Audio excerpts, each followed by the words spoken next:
بکن. سلام، روزتون بخیر.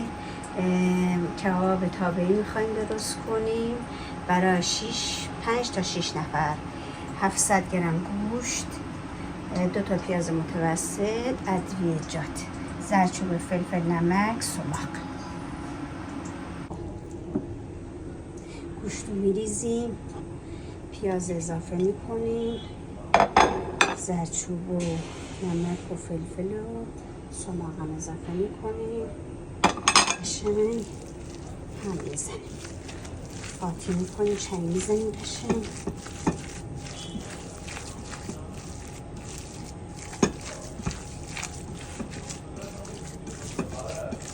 بعد از این که کامل ورزش دادیم حتما باید آب پیاز رو قشنگ بگیرید، بعد قشنگ ورزش بدید. ورزش که دارید قشنگ دور و برش مرتب میکنید، میذارید یخچال نیم ساعت تا 1 ساعت بمونه تا خوشو بگیره که بافت کبابتون خراب نشه.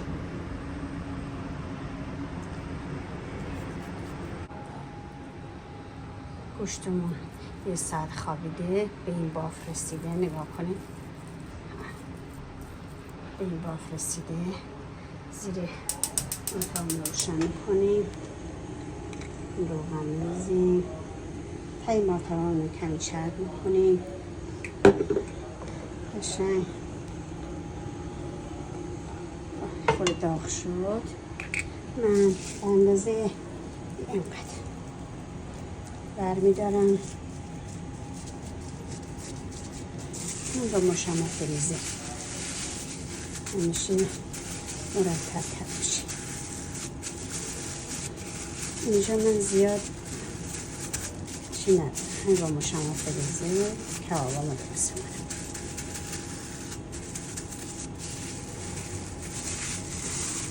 به این اندازه، به این اندازه.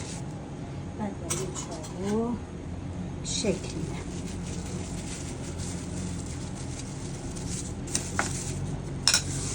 برش میگردونم، اون برش هم شکل میدم.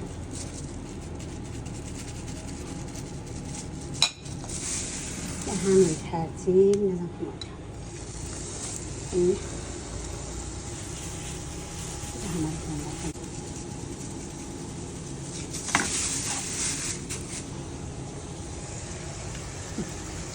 میندازیم، درش رو میذاریم،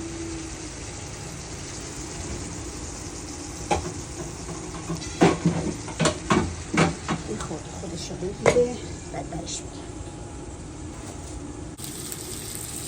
داریم برمیگردیم، اینا رو برگردیم به این مرحله که رسید باید برگردیم. همه رو همینجوری درست میکنیم، بعد گوجم براش کباب میکنیم، میذاریم روش. آماده شد، نشد.